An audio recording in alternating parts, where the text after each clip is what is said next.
Okay, so we're going to continue our reading and discussion commentary on the article, Stanford Encyclopedia article by Richard Parry, and we're going to continue with Plato. Although, let me just double check that the stream is working, and I'll be with you in a moment. Encyclopedia article by Richard Parry. Okay. So, Plato. A significant step then, so we finished with Socrates, with his Socrates' intellectualism, this idea that if you know what is the right thing to do, you will always do the right thing. And Richard Parry suggests that this may be a bit naive because many of us, if not most of us, had the experience of internal conflict when you know what is the right thing to do, but still your emotions or your instincts overpower you. And again, I feel compelled to mention that from the standpoint of contemporary psychology, again, starting with Sigmund Freud and his idea of the tripartite structure of the psyche, ego and superego, and also contemporary ideas about the modular theory of the mind and in general the framework of evolutionary psychology, this idea of internal structure of the soul and internal conflict in the soul, this idea seems deeply plausible. So Socrates is probably wrong when he says that if you really knew, you would always do the right thing. Sometimes our body takes over and overpowers us in various ways. Okay, anyway, let's proceed. And Plato is going to address this issue. He's not going to be an intellectualist. And when we're talking about here, we're going to talk about Plato in the Republic. Anyway, so a significant step then is taken in Plato's dialogues when the character Socrates begins to suppose that the soul has desires that are not always for what is good. Then the complexities of moral psychology become an important issue in the account of virtue. That development is found in Plato's mature moral theory. It all begins with a challenge to the very notion of morality, understood along traditional lines, mounted by Kallipolis in the second half of the dialogue Gyges and by Thrasymachus in Book 1 of the Republic. Kallipolis thinks that moral convention is designed by the numerous weak people to intimidate the few strong ones and to keep the latter from taking what they could if they would only use their strength. No truly strong person should be taken in by such conventions, says Kallipolis. Thrasymachus argues that justice is the advantage of the more powerful. He holds that justice is a social practice set up by the powerful, that is, by the rulers, who require their subjects through the practice to rulers who require their subjects through that practice to act against their own individual and group self-interest. Anyway, justice is the advantage of the stronger, and justice is an ideological lie that misleads individuals and maybe groups of people to act against their self-interest. According to Thrasymachus, no sensible person should, and no strong-willed person would, accept the rules of justice as having any legitimate authority over them. In answer to the latter challenge, in Second Book of the Republic, Glaucon and Adiamantus repeatedly urge Socrates to show what value justice has in itself, apart from its rewards and reputation. So Glaucon and Adiamantus gloss the intrinsic value of justice as what value it has in the soul. So again, Glaucon insists, if I had the ring of Gyges, why would I still be just? Why would I still act justly if I was my own guardian, if I was my own master, and was not worried about the reputation? Again, asking to praise Socrates to defend justice for its own sake, in its own terms. So justice, what it does to the soul, simply and immediately by its presence therein. So what justice does to the soul, simply and immediately by the presence of justice in the soul.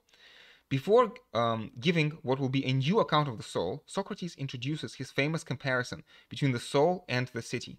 Famous comparison between the soul and the city.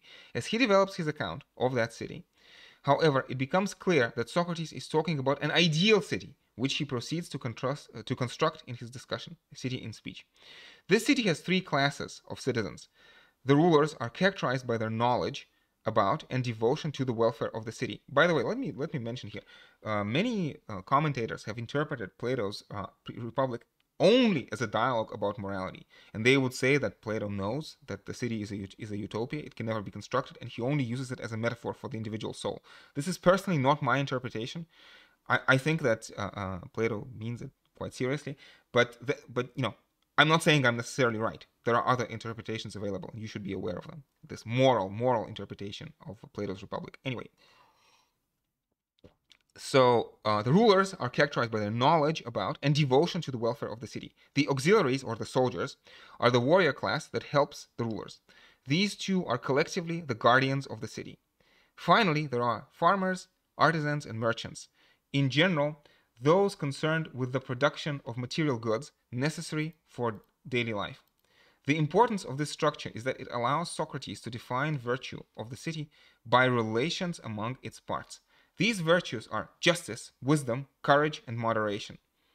For instance, justice in the city is each one performing that function for which he is suited by nature, and not doing the work that belongs to others.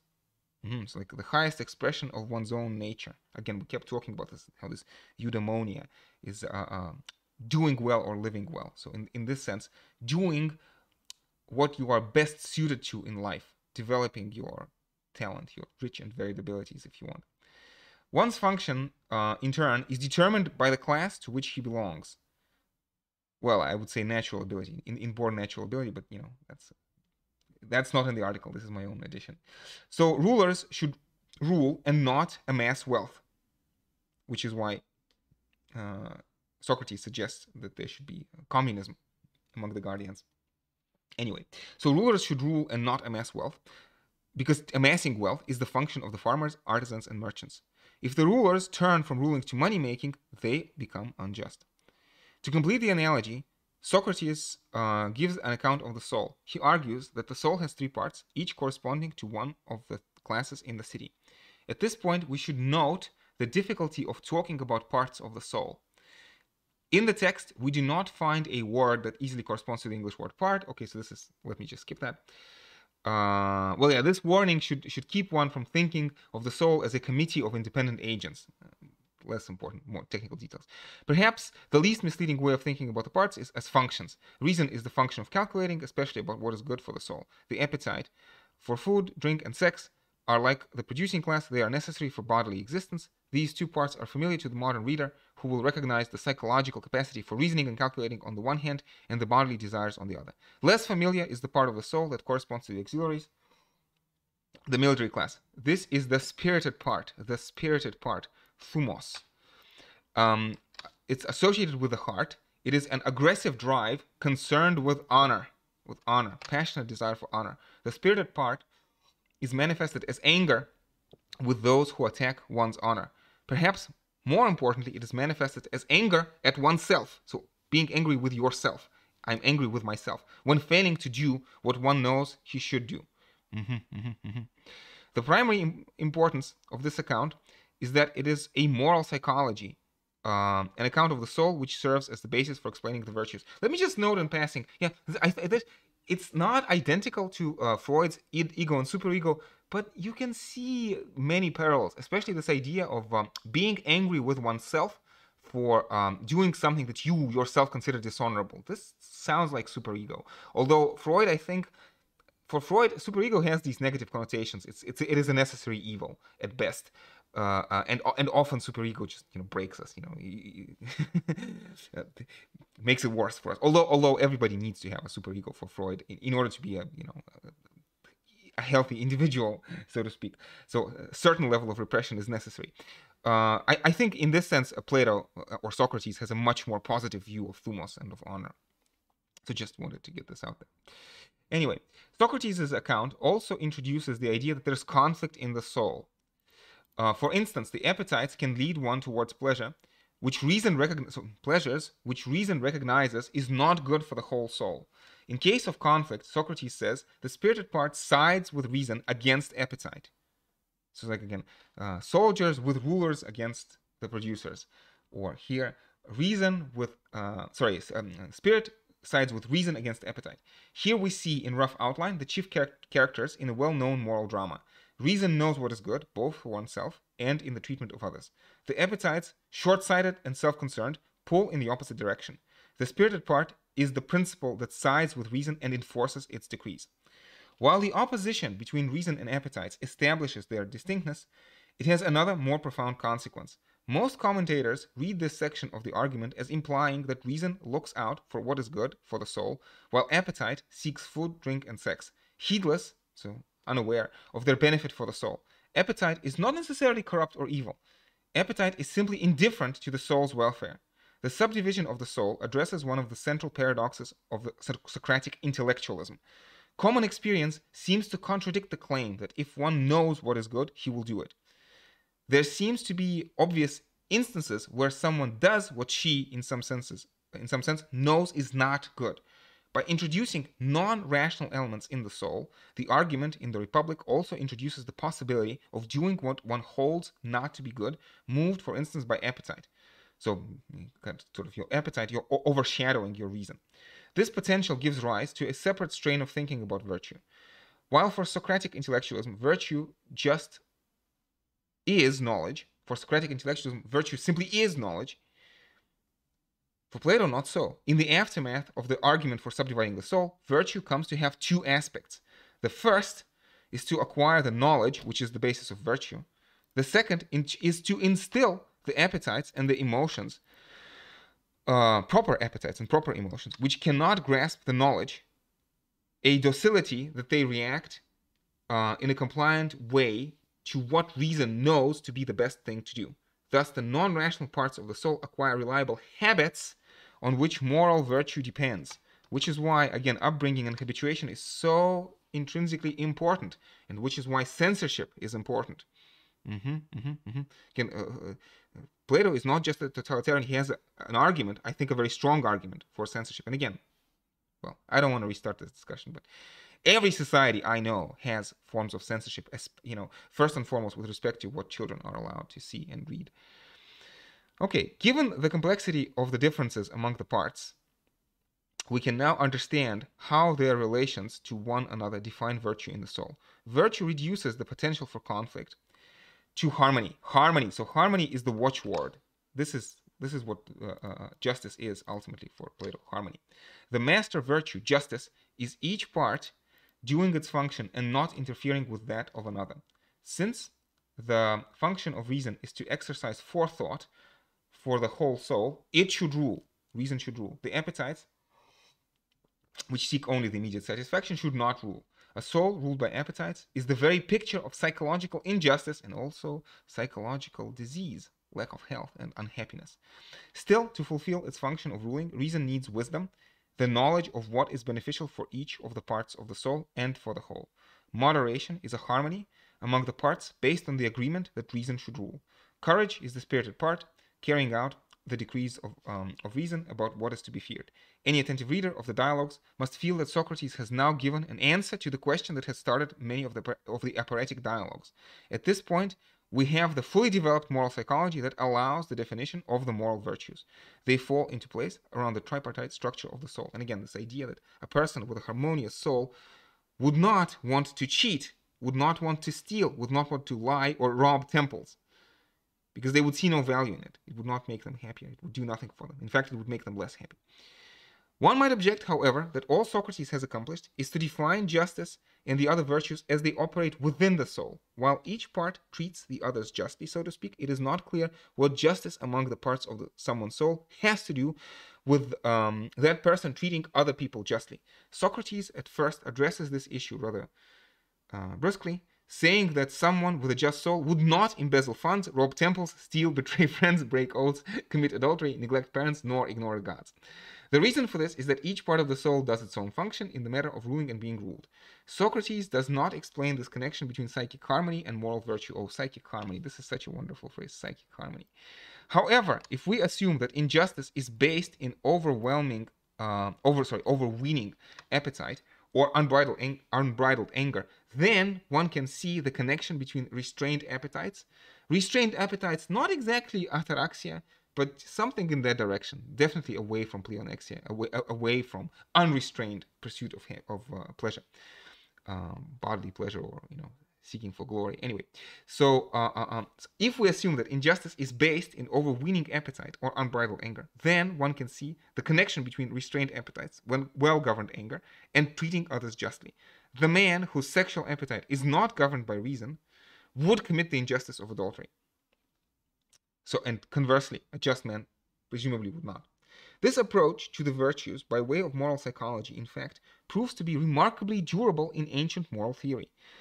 In one way or another, the various schools attempt to explain the virtues in terms of the soul, although there are, of course, variations in the account. Indeed, we can treat the theory of the Republic as one such variation. While the account in the Republic, Book 4, has affinities with that of Aristotle in Nicomachean Ethics, for instance, further development in the Republic, Book 5 and 5 to 7 make Plato's overall account altogether unique. It is in these books that the theory of forms, the theory of forms and the political and ethical significance of the theory of forms, which is what we're going to talk about right now.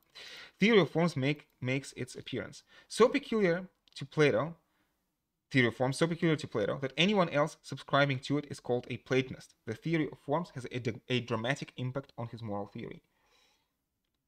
In Republic Book 5, Socrates returns to the issue of political rule by asking what change in actual cities would bring the ideal city closer to realization. The famous answer is that philosophers should rule as kings. Kings in the plural, basileis.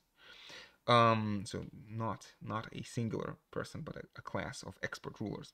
Trying to make the scandalous, even ridiculous answer more palatable, Socrates immediately begins to explain what he means by philosophers. They are the ones who can distinguish between the many beautiful things and the one beautiful itself.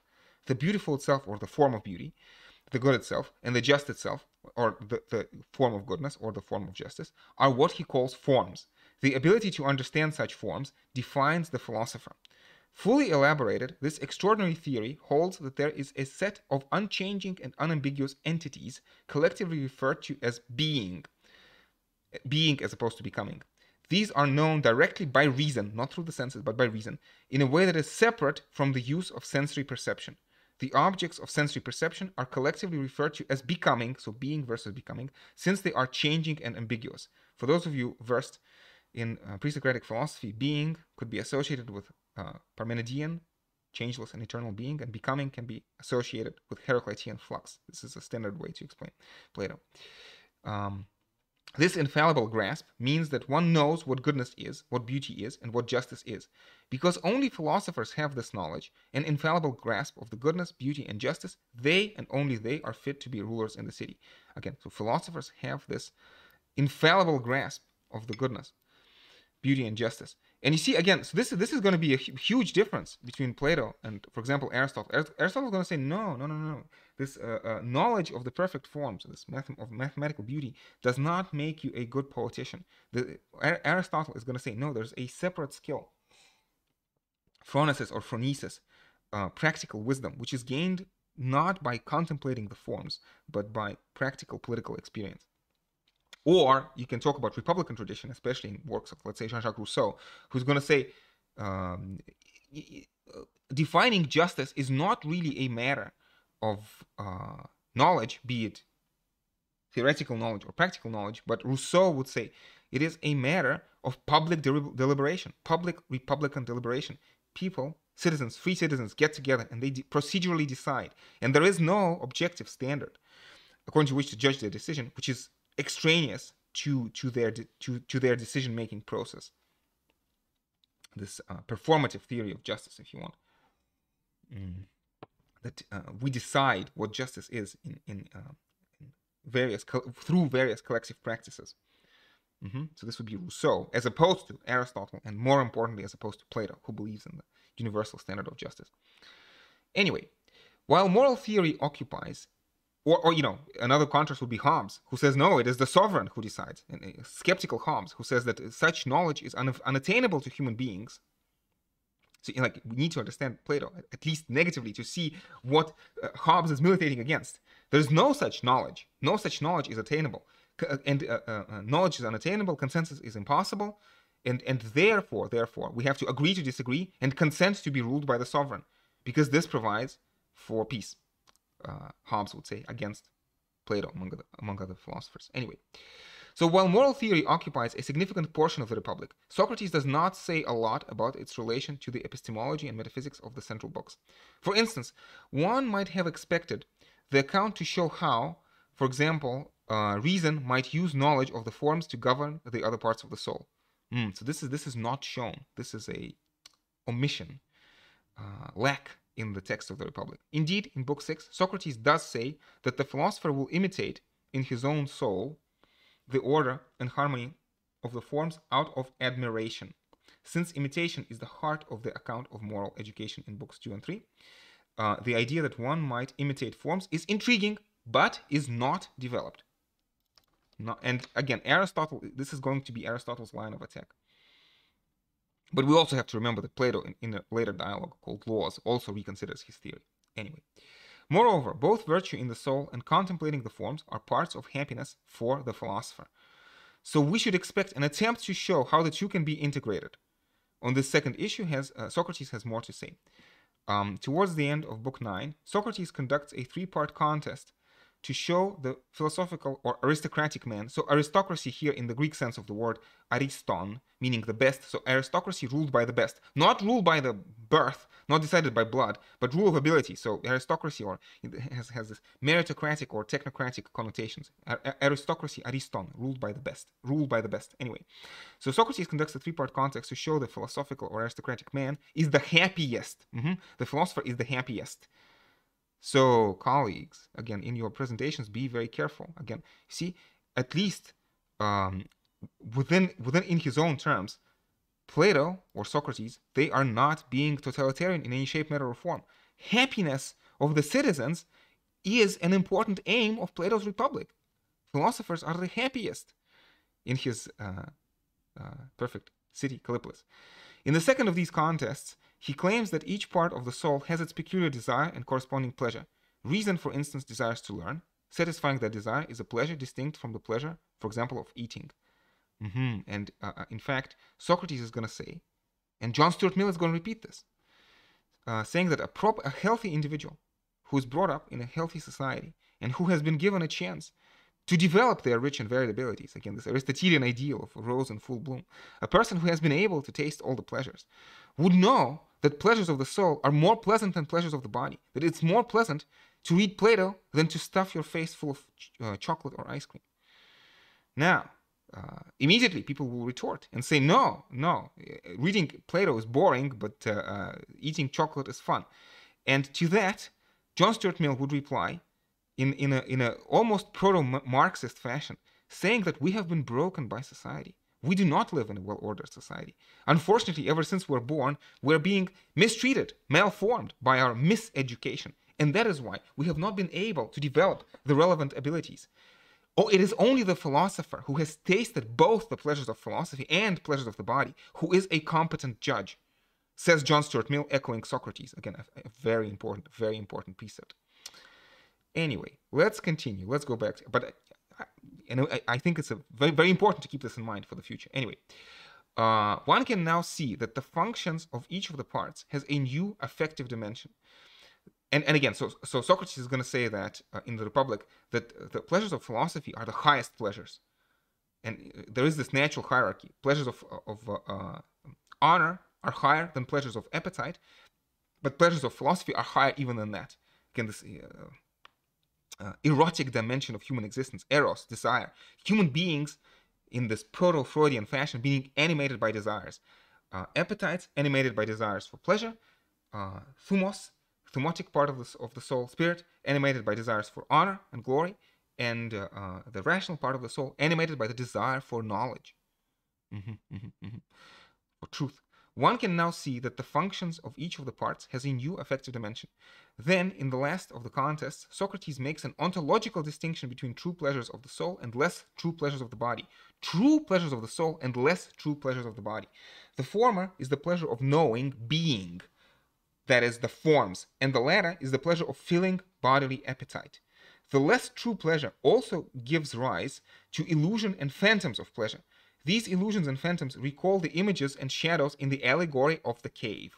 Clearly then, distinctions from the metaphysics and epistemology of the central books are being translated into distinctions among pleasures.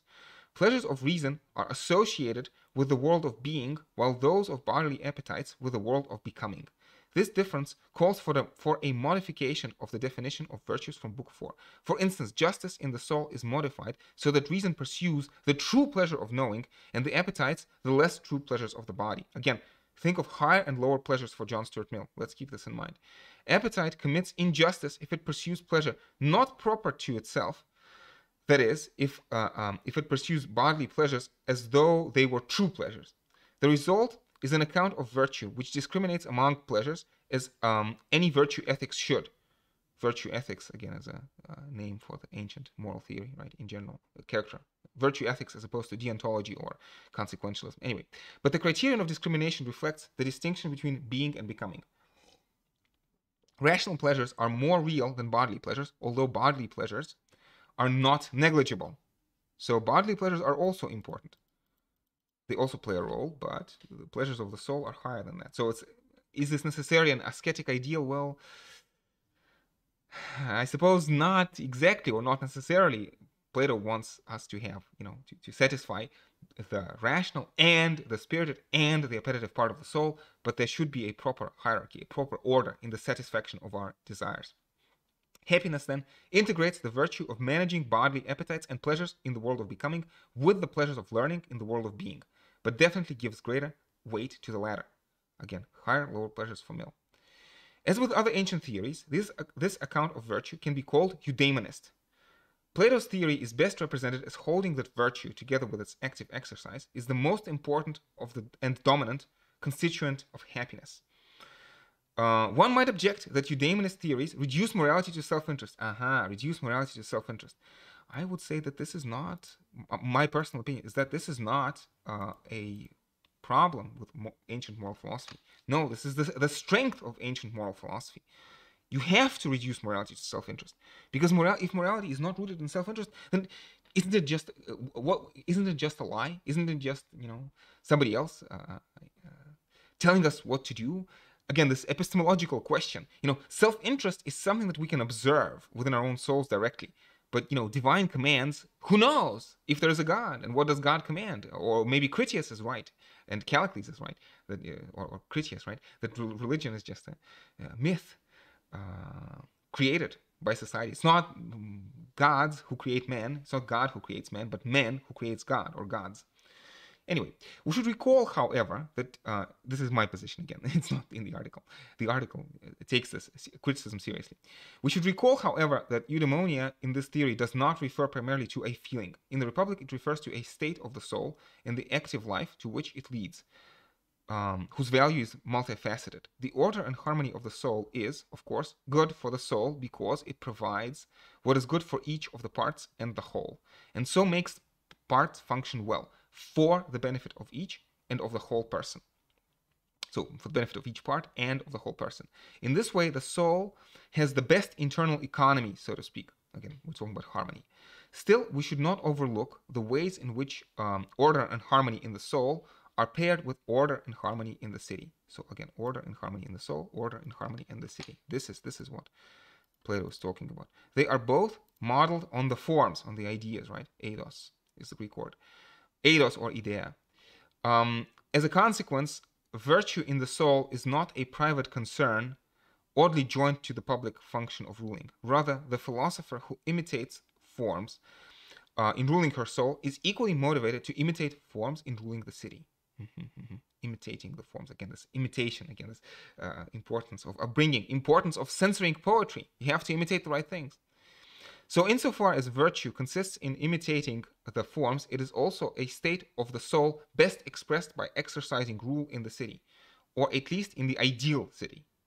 Eudaimonia, then, includes looking after the welfare of others.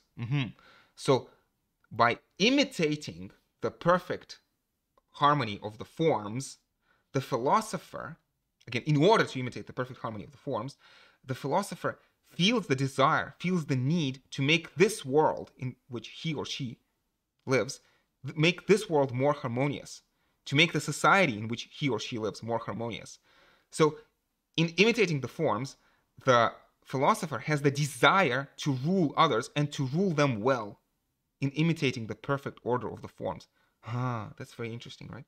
So it's again, on the one hand, it is a perfect alignment of self-interest and altruism, of egoism and altruism. So the philosopher becomes happy by making others happy, because in making others happy and in making the city orderly, the philosopher imitates the world of forms. This can be read, I think, intellectually, but this can also be read again in this idea of the work of art. Your soul is the work of art, and also the city that you rule as the work of art, and you taking pleasure in your work of art being orderly, and you taking pleasure in the happiness of your citizens. Very interesting, I think, very interesting.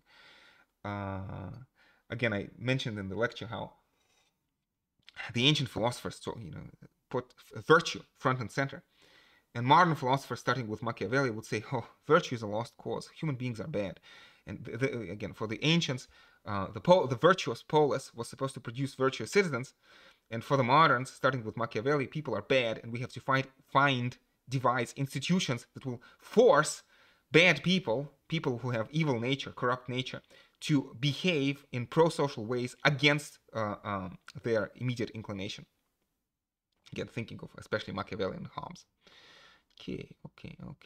Let's continue. So again, Machiavelli and Hobbes against the ancients, but I think philosophers like Rousseau or Mill or Marx trying to recapture some of this idea. Again, Marx, I remind you, in the German ideology talks about how in communism there will be no conflict between egoism and altruism. Again, communism will not require anybody to sacrifice their interest. Anyway, let's continue. So indeed, the very nature of Plato's account of virtue and happiness leaves some aspects of the link between the two unclear. While virtue is the dominant factor in happiness, we still cannot tell whether, for Plato, one can have a reason for being courageous that does not depend directly on happiness. It's an important point, but I think slightly less important for our purposes. Plato, even though he has forged a strong link between virtue and happiness, has not addressed such contemporary issues. In his account, it is still possible that one might be courageous just for its own sake, while at the same time believing courage is also reliably linked to happiness. Again, I think this is a more technical issue, like slightly too technical for our purposes. I would prefer not to comment on it. Now, in the Republic, Socrates tries to answer the question what value justice has by itself in the soul. It does not follow that he is trying to convince Glaucon and Adeimantus that the value of justice is exhausted by its connection to one's own happiness. For further development in Plato's moral theory, in dialogues usually thought to postdate the Republic, especially Philebus, see entry on Plato, especially the section on Socrates and the section on Plato's indirectness. Okay, colleagues. Okay. Again, I'm really hoping this is useful. I'm really hoping this is stimulating. I'm loving this article. I think it's an excellent article in all sorts of ways. And, I'm happy to mostly just read it, but I also hope that you find my comments, if not insightful, then at least stimulating. Okay. And as usual, let's pause here, and I will resume with Aristotle. And we'll probably finish with Aristotle for today in the next stream. Okay. If not insightful, then at least stimulating. Okay. And as usual, let's pause here, and I will resume with Aristotle. We'll probably finish with Aristotle for today.